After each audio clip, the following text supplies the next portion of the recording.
Selamat bergabung kembali pemirsa UGTV dan adik-adik mahasiswa Universitas Gunadarma.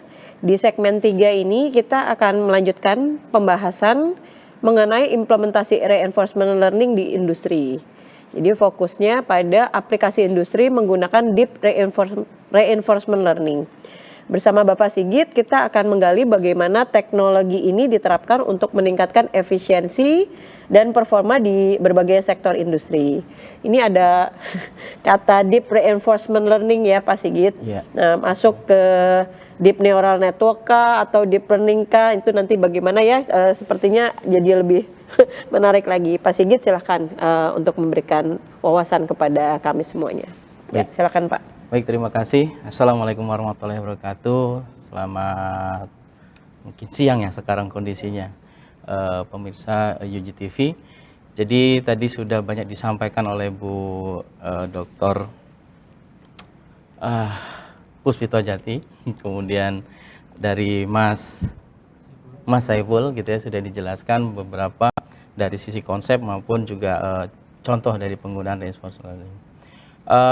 Jadi di sini ada kata deep tadi, betul ya. Jadi apa sih yang membedakan gitu ya. Jadi mungkin reinforcement learning atau RL ya saya sebutnya, lebih mudahnya singkat gitu ya. RL ini kalau kita tadi supervise dan lain sebagainya itu kita membicarakan training, kemudian ada apa label ataupun tidak gitu ya. Artinya bentuknya classified atau klasifikasi. Nah, kalau reinforcement learning itu adalah biasanya digunakan setelah itu gitu ya. Jadi ada proses pembelajaran juga tetap ya. Jadi ada state awal tadi, state awalnya seperti apa, kemudian ada di tengahnya itu ada policy atau aturan gitu ya. Kemudian aturan itulah yang nanti ketika dilaksanakan atau diaksi, ada actionnya, itu dikembalikan kepada environment-nya, lingkungannya seperti apa. Nah, kalau misalnya hasil dari lingkungannya itu tadi jawabannya adalah betul dalam hal reward gitu ya, atau salah dan lain sebagainya, nanti itu akan kembali lagi ke peraturan-peraturan atau policy yang sudah dibuat tadi. Kemudian kita masuk ke state yang baru. Nah, gitu ya. Nah, jadi di sini deep, ada kata deepnya karena saat pembelajaran tadi, aturan-aturan tadi tidak hanya bentuknya bersifat tabel, if then else dan lain sebagainya, namun dalam bentuk model gitu ya, atau deep neural network gitu. Nah, ini yang akan membedakan antara reinforcement learning ya, misalnya tadi pakai Q-learning gitu ya. Q-learning itu juga menggunakan neural network juga gitu ya. Nah, ini di sini adalah menggunakan metode-metode deep neural network. Karena apa? Karena environment-nya itu juga semakin besar. Contohnya tadi kalau sudah sempat dicontohkan mobil otonom, itu lingkungannya sangat besar sekali gitu ya. Jadi ada pengendara lain ya, kemudian ada traffic ya, traffic sign ya, dan kondisi-kondisi jalan dan lain sebagainya, sehingga dibutuhkanlah deep neural network. Oke, ini beberapa yang diimplementasikan ya, atau penggunaan DRL. Nah, tadi kalau kita sebut RL, nah ini deep DRL itu ada untuk healthcare, education ya, transportasi, energi ya, untuk bisnis tadi juga sudah disampaikan, ada science, engineering, untuk natural language processing ya, sekarang sudah cukup mungkin sering didengar ada LLM ya, large language modeling ya, itu juga menggunakan salah satunya reinforcement learning untuk tadi proses memberian reward gitu ya. Contohnya untuk chatbot misalnya gitu ya. Jadi hasil jawabannya itu apakah benar atau tidak gitu ya. Nah, kemudian sebenarnya kita tidak sadar kita menggunakan RL itu sebenarnya ada teknologi CAPTCHA. CAPTCHA itu dibuat gitu ya, sebenarnya mereka itu untuk mempelajari ya secara gratis gitu ya. Kita memberikan label, oh ini betul, ini salah, betul dan lain sebagainya. Kemudian di Facebook kita tagging ya, tagging orang. Dulu kita selalu tagging, melakukan tagging ini siapa. Sekarang otomatis Facebook bisa melakukan tagging automatically. Nah, itulah bagaimana proses punishment and rewarding tadi gitu ya, untuk memberikan tingkat akurasi yang lebih tinggi untuk di deep reinforcement learning. Ada computer vision ya untuk recognition, detection dan lain sebagainya. Ada robotik dan games tadi juga sudah disinggung dan lain sebagainya. Oke, nah pada kesempatan ini saya akan mencoba untuk membawakan dua topik, yaitu untuk implementasi reinforcement learning untuk mobil otonom, yang kedua adalah untuk desain meta material mekanik gitu ya. Jadi yang digunakan oleh teman-teman dari teknik mesin gitu ya. Meskipun demikian, untuk di otonom kita bisa banyak ya, banyak sekali, baik mesin, elektrik, elektronik dan lain sebagainya, bahkan IT ya, itu juga bisa mempelajari gitu ya mekanisme reinforcement learning ini. Oke, nah di sini bagaimana mobil otonom bekerja? Jadi mobil otonom adalah sistem pengambilan keputusan yang mandiri, di mana aliran data itu diproses ya dari berbagai sensor. Jadi kalau mobil otonom itu berjalan, ya misalnya contohnya tadi ada beberapa brand ya yang sudah disampaikan, dia memiliki kamera, lidar, radar, GPS, dan juga sensor inersia. Jadi banyak sekali memang yang diimplementasikan gitu ya. Jadi tidak cukup salah satu kamera saja gitu ya, lidar gitu. Nanti kita coba sedikit singgung terkait dengan lidar dan radar dan juga bagaimana di mobil otonom itu. Nah di sini kita lihat adalah di dalam mobil otonom ada perception, planning, dan action gitu ya. Jadi persepsi itu dari penglihatannya seperti apa ya, dari radar-radar tadi input, kemudian planning apa yang akan dilakukan, kemudian diaksikan gitu ya. Nah planningnya inilah yang nanti harus belajar dengan baik gitu ya, yang akan dipengaruhi dari proses reinforcement learning itu. Oke, nah di sini ada 4 bagian utama, yaitu perception, localization, prediction, dan decision making. Di mana decision making sendiri ada high level path planning, behavior arbitration, kemudian juga ada motion controller. Oke, kita bahas satu-satu. Persepsi. Nah persepsi ini sendiri adalah bagaimana nanti membantu mobil itu melihat lingkungan. Jadi bagaimana yang ada di depan, di belakang, di samping gitu ya, kalau perlu di atasnya gitu ya, dan mengklasifikasikan benda-benda yang ada di sekitarnya gitu ya. Nah kalau kita lihat di sini ya, jadi tujuannya adalah untuk membuat keputusan yang baik itu perlu mengenali objek secara instan, secara cepat.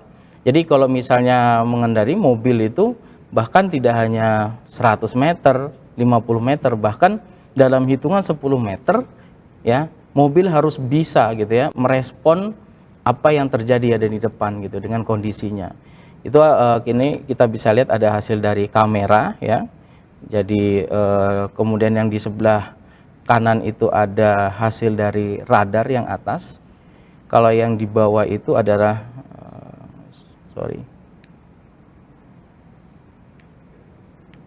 Oke.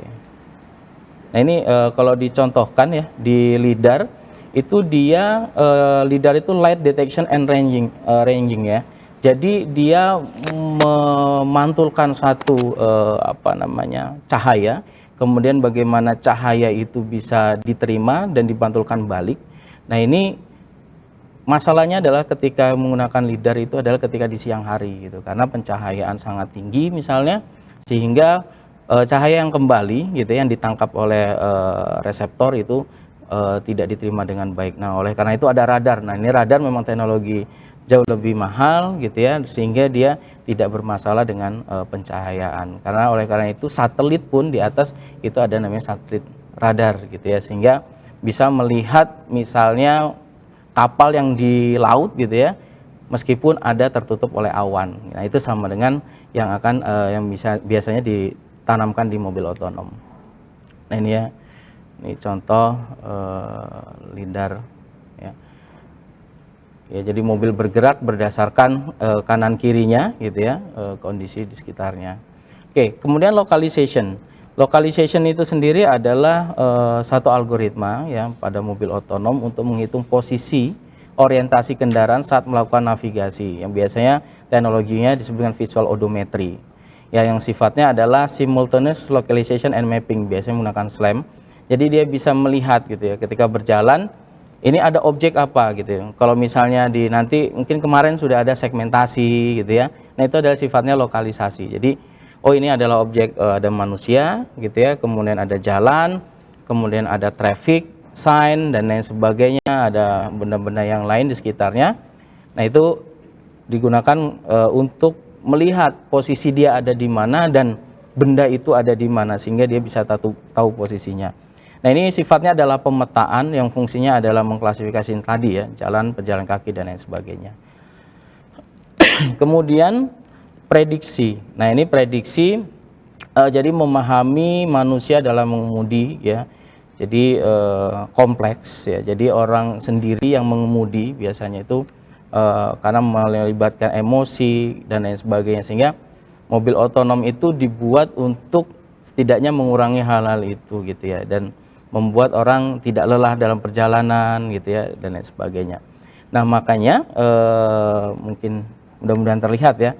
Jadi apa yang harus dilakukan adalah bagaimana mobil otonom itu bisa mempelajari juga behavior gitu ya, behavior dari orang-orang yang ada di sekitarnya, pejalan kaki itu bagaimana ketika ada di mobil. Makanya tadi kalau di Indonesia terlalu kompleks gitu ya misalnya, ya memang seperti itu. Makanya teknologi 4.0 gitu ya, itu juga harus diimbangi oleh society 5.0 gitu. Nah, ini kita ke arah sana gitu ya, kita optimis lah, kita bisa sampai ke society 5.0 ya. Nah, kemudian mobil ini akan menangkap ya 360 derajat, kemudian dia bisa harus memprediksi apa yang tadi orang ini kalau misalnya berhenti apakah akan jalan ya, ketika misalnya ada sign gitu di belajar, oh di sana warnanya hijau berarti mobilnya bisa jalan duluan, kemudian nanti berarti pejalan kakinya akan berhenti tidak menyeberang. Nah, ini kan salah satu yang harus bisa diprediksi dan bisa diketahui secara singkat gitu ya dari mobil otonom. Oke, ini kemudian decision making ya, yang komponen keempat. Jadi bersifat dinamis ya dan tepat di lingkungan yang tidak pasti itu tadi. Ya, jadi ini kompleks sekali ya, dan mobil itu juga harus mempertimbangkan bahwa tidak semua pembacaan sensor itu akan akurat. Nah, ini makanya oleh karena itu tadi sensor tuh banyak ditanam meskipun dia hasilnya sama untuk mendeteksi objek juga gitu ya. Misalnya mendeteksi objek orang, tapi ada banyak sensor yang digunakan gitu. Inilah kenapa berarti environment-nya banyak, kemudian juga action-nya juga nanti berdasarkan planning-nya tadi. Nah, ini yang makanya menggunakan deep learning. Oke, lanjut. Nah, ini 4 komponen dari proses hierarki dalam pengambilan keputusan di dalam mobil otonom ya. Pertama adalah path or route planning. Ini pada dasarnya ini digunakan untuk merencanakan rute ya. Keputusan pertama dari 4 keputusan yang harus diambil oleh mobil misalnya di junction ya, di di perempatan. Kemudian behavior arbitration. Nah, ini setelah rute direncanakan, mobil itu perlu menavigasi dirinya melalui rute tersebut. Jadi apakah ambil sebelah kiri, apakah ambil sebelah kanan dan lain sebagainya gitu ya. Nah, kemudian motion planning. Jadi berarti pergerakan setelah lapisan perilaku memutuskan bagaimana navigasi itu harus lewat rute yang mana, apakah ambil sebelah kanan karena misalnya contoh di Eropa dengan di Indonesia jalannya kita kan di sebelah kiri gitu ya, tapi kalau di Eropa sebelah kanan. Ini juga tentu akan berbeda terkait dengan behaviornya. Nah, kemudian yang keempat itu adalah vehicle control gitu ya. Jadi bagaimana kendaraan ini dikontrol sehingga bisa mengeksekusi jalur yang direferensikan gitu ya. Jadi dia tetap, misalnya dia harus ambil kanan, jalur yang diberikan planningnya tadi adalah motion planningnya sebelah kanan, maka bagaimana kendaraan ini gitu ya, mobil ini bisa tetap di jalurnya gitu ya, yang ada di sebelah kanan gitu. Nah, ini adalah 4 komponen di dalam decision making. Nah, kemudian apa peran reinforcement learning dalam hal ini gitu ya. Oke, neural network itu bisa memprediksi beberapa tindakan tadi gitu ya dari data persepsi. Namun memilih tindakan yang tepat memerlukan deep reinforcement learning tadi. Kenapa? Karena memang terlalu banyak gitu ya, terlalu banyak data ya, environment-nya itu sendiri. Kemudian nanti dari sisi planningnya itu juga banyak. Bayangin kalau misalnya di depan yang tadi di depan ada pejalan kaki, apa yang harus dilakukan? Berhentikah, majukah? Ya, kemudian nanti kalau misalnya ada kendaraan lain yang akan datang, misalnya dari seberang gitu ya, atau ada yang dari sebelah kanan. Nah, gitu ya.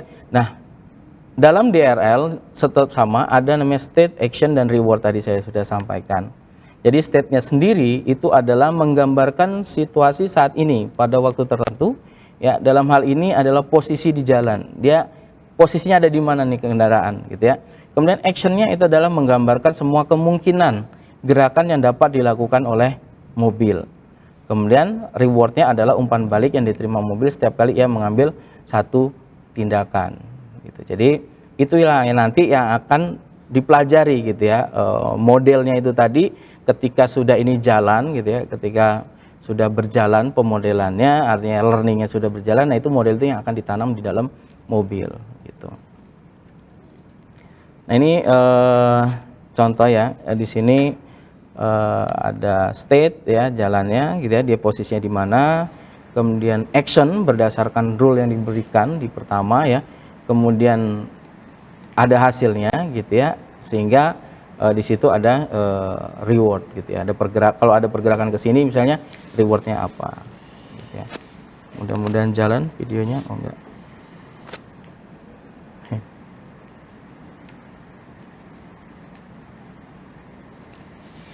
Oke, nah ini jalan ya. Jadi ketika agak putus-putus.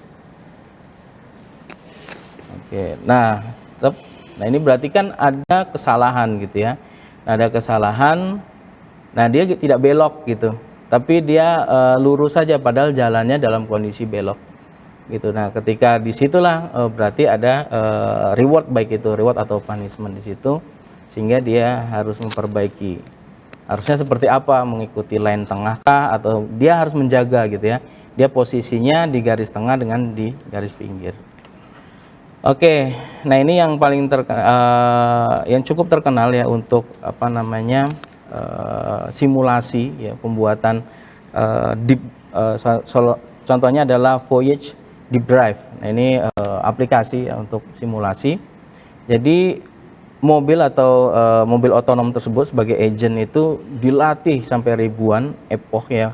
Epoch itu bukan iterasi tapi pengulangan dari satu stage dari A sampai Z dan kembali lagi gitu ya. Jadi misalnya A sampai D state-nya ABC, berarti ABC CBA gitu, ABC CBA kembali lagi. Nah ini disebut dengan epoch. Jadi diulang terus. Nah selama pelatihan agent belajar dengan mengambil tindakan tertentu. Nah sehingga nanti dihasilkan yang disebut dengan policy. Policy adalah bagaimana agent membuat keputusan yang di dalamnya berupa aturan pengambilan keputusan ya, di mana polisi juga mendefinisikan sebagai perilaku agent pada waktu tertentu. Nah kemudian setiap pelaksanaan tersebut ya itu dinilai atau diukur menggunakan state value function ya, yang biasa diukur dengan Bellman expectation equation contohnya. Oke, ini contoh dia ada di junction ya, ada di perempatan. Kemudian dia harus memikirkan ada kendaraan yang mau lewat, kosong, dia baru ke kanan, gitu ya. Nah itu dan dia harus posisinya ada di sebelah kanan, bukan langsung ambil yang di jalur sebelah kiri. Oke, ini tadi sudah sempat dijelaskan oleh Bu Dr. Puspito Jati bahwa ada Markov decision process, di situ ada ya, ada state, kemudian ada agent, kemudian ada state, ada environment, ada reward, dan juga ada action. Jadi prosesnya pada waktu T tertentu, keadaan lingkungan berada di S state ya, ST ya. Kemudian agent akan mengamati keadaan saat ini ya, ST, dan memilih sebuah tindakan, actionnya apa. Kemudian environment berpindah ke keadaan baru ya, dan secara bersamaan agent diberikan reward ya berdasarkan hasil tadi.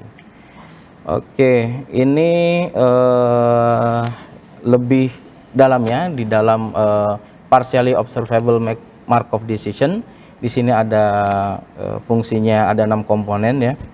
Ada observation, finite state of states, kemudian finite set of action, reward function, kemudian ada transisi probabilitasnya, dan juga ada discontinuing factornya gitu ya. Nah, tujuan dari DRL sendiri adalah untuk menemukan policy tadi ya yang diinginkan dengan memaksimalkan reward.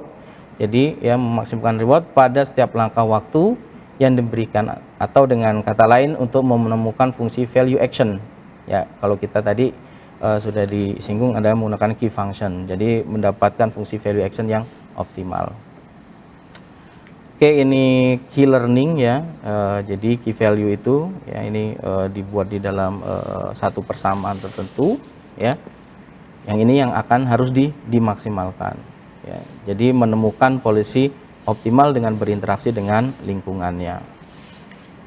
Oke, ini proses learningnya. Jadi ada neural network, deep neural network di sini. Ada step informationnya pertama, kemudian dia masuk ke model dan nanti ada actionnya yang di situ, ya. Apakah throttle-nya jalan, steering wheel-nya, gitu ya, kondisinya seperti apa, kemudian dijalankan, kemudian aksi tersebut menghasilkan reward, ya. Rewardnya seperti apa, nah itu kembali lagi dan akan dipelajari terus-menerus. Oke, yang ini makanya di sini agent akan menemukan tindakan yang baik dan buruk itu melalui proses trial dan error, gitu. Jadi dia tidak berhenti belajar, gitu ya. Jadi meskipun sudah belajar di neural networknya, ya di di model deep learningnya, gitu ya. Tapi dia juga akan belajar berdasarkan keputusan yang sudah diambil. Gitu. Jadi belajar 2 kali lah di sini. Oke, kemudian contoh yang kedua itu adalah, atau kasus yang kedua itu terkait dengan desain metamaterial mekanik. Jadi metamaterial itu adalah material buatan yang dapat mengendalikan gelombang, baik gelombang mekanik maupun gelombang elektromagnetik. Contohnya itu sebenarnya seperti sol sepatu. Jadi ketika kita mendesain satu sol sepatu itu dia ada seperti jaring gitu ya. Metamaterial ini adalah fungsinya ketika dia diberikan satu beban di atasnya, seberapa besar dia bisa kembali lagi. Nah ini di mesin cukup ini cukup banyak risetnya gitu ya. Jadi desain dari seperti apa tuh namanya? Ya desain materialnya, kemudian ya itu ada kayak bentuk jaring laba-labanya gitu ya, spidernya gitu ya.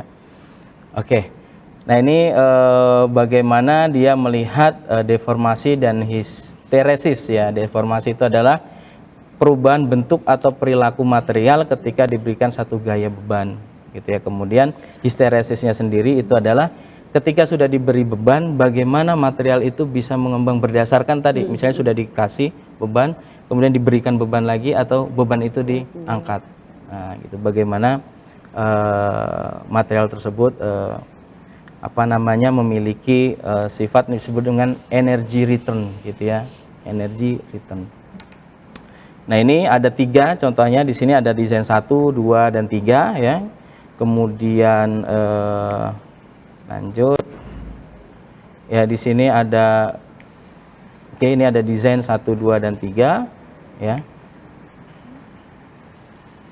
Nah ini adalah environment state-nya gitu ya. Di sini ada, jadi bagaimana bisa memaksimalkan atau meminimalkan histeresis tadi gitu ya, berdasarkan berdasarkan actionnya nanti gitu ya. Jadi desainnya bisa dirubah.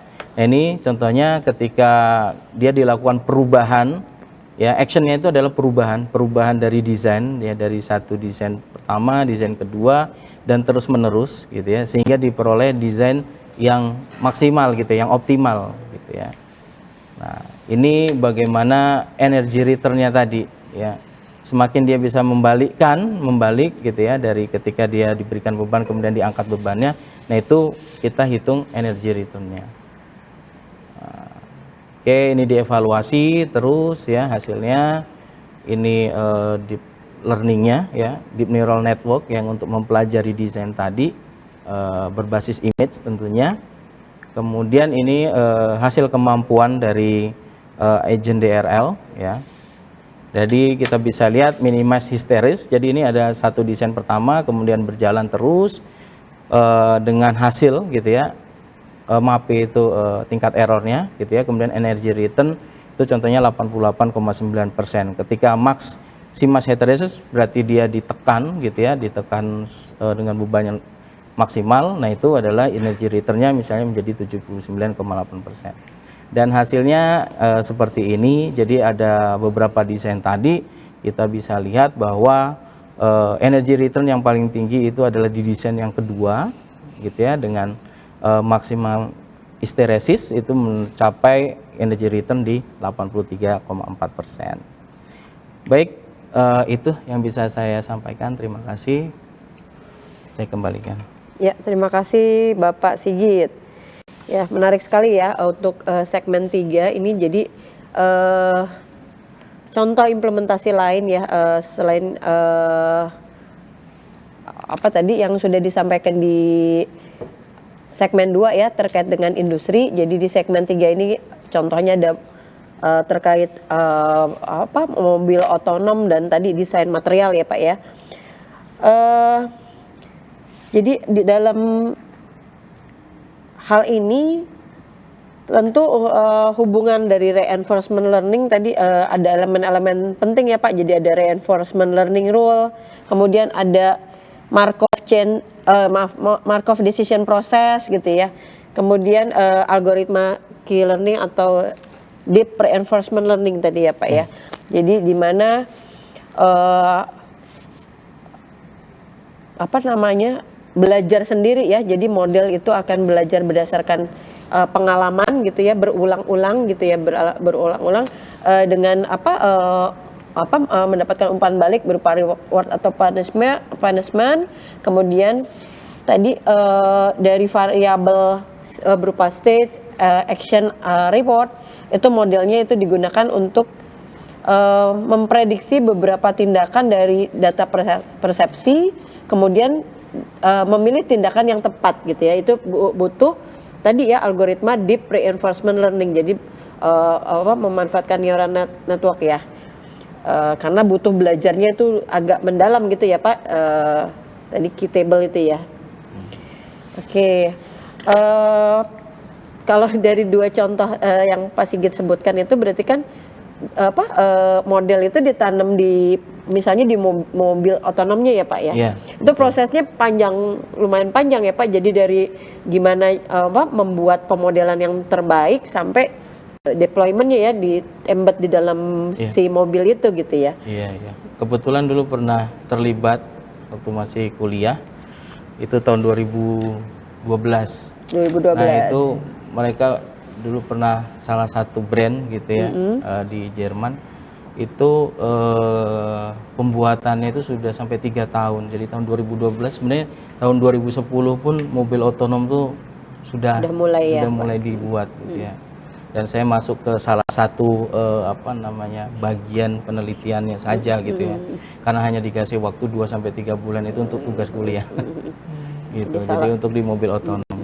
Jadi salah satu tahapnya itu baru sebagian kecilnya itu betul, gitu ya Pak ya. Kebetulan dulu di image processingnya. Di image processingnya, oke. Ya, berarti dari penjelasan yang Bapak sampaikan, kemudian dari pengalaman tadi gitu ya. Pak Sigit sedikit mungkin Pak Sigit bisa menyampaikan ada mungkin ya topik-topik sederhana apa sih yang bisa kerjakan oleh mahasiswa gitu ya. Karena kan selama ini agak lebih seringnya eksplorasinya kita tuh ke supervise sama unsupervised ya. Berartinya masih ruang lingkupnya itu ya batasannya ya. Nah, kira-kira kalau reinforcement learning itu mahasiswa bisa mulai dari mana? Kemudian kira-kira tantangannya apa ya? Karena kalau yang Bapak contohkan tadi kan sepertinya datanya itu udah kompleks ya, agak kompleks, sulit betul. Nah, itu gimana Pak kira-kira Pak? Mungkin ada gambaran. Baik, mungkin yang bisa tadi sempat disampaikan ada namanya sistem recommender gitu ya. Nah, sistem recommender itu sendiri ada proses trainingnya. Sebenarnya Netflix yang pertama kali menggunakan sistem recommender itu Amazon, kemudian kedua itu adalah Netflix. Nah, setelah itu jadi proses pembelajaran itu nanti ada reward lagi. Jadi ketika dia memberikan rekomendasi dan rekomendasinya itu dipilih atau tidak gitu kan ya. Misalnya merekomendasikan buku, produk dan lain sebagainya gitu ya seperti di marketplace. Nah kemudian diberikan reward, nah itu kembali lagi untuk di training terus. Itu salah satu reinforcement learning yang bisa diterapkan. Ya, contohnya jadi di mahasiswa rekomendasi. bisa mungkin memulai dari situ ya, Ya, Pak ya. ya, ya. Oke. Dan mudah untuk diambil datanya. Baik. Ya. Terima kasih Pak Sigit. Jadi untuk adik-adik mahasiswa mungkin jangan ragu ya untuk mencoba mengeksplor materi reinforcement learning ini. Konsep-konsep dari reinforcement learning mungkin masih kita dengar tuh masih mungkin agak awam gitu ya. Tapi sebetulnya itu proses pembelajaran ya, Markov model, kemudian key learning, deep reinforcement learning. Nah itu kita bisa belajar lebih dalam lagi. Nanti dengan pendekatan tersebut mahasiswa bisa mencoba menyelesaikan masalah nyata ya di industri dan juga mudah-mudahan kedepannya bisa berkontribusi ya di pengembangan teknologi inovatif yang lebih efisien ya Pak ya, seperti itu. Jadi adik-adik harus semangat. Baik pemirsa UGTV dan adik-adik sekalian, tidak terasa kita sudah berada di akhir acara program literasi edisi Team Teaching mata kuliah Komputasi Big Data untuk tema Introduction to Reinforcement Learning Concept and Implementation. Pada kesempatan ini kami mengucapkan terima kasih kepada Bapak Muhammad Saiful Rahman SSI MKOM, Ibu Dr. Sulistyo Puspito Jati SSI Eskom MSc, Bapak Dr. Sigit Widianto STM MSI MSc MIKOM atas penjelasan yang sangat bermanfaat dan inspiratif. Semoga apa yang telah di-share, yang telah dibagikan bisa memberikan wawasan serta memberikan ide-ide baru bagi mahasiswa untuk penelitian dan pengembangannya ya nanti di masa depan. Terima kasih juga kepada pemirsa UGTV dan adik-adik mahasiswa Universitas Gunadarma yang telah mengikuti acara ini. Semoga bermanfaat bagi pemirsa UGTV dan mahasiswa sekalian. Sampai jumpa pada program literasi selanjutnya yang ditayangkan melalui UGTV, channel YouTube UGTV Official. Sekian dari kami. Mohon maaf jika ada kesalahan dan kekurangan. Saya Ibu Riviana Arif, para narasumber, beserta seluruh tim yang bertugas pamit mohon undur diri. Terima kasih, sampai jumpa. Wassalamualaikum warahmatullahi wabarakatuh. Waalaikumsalam.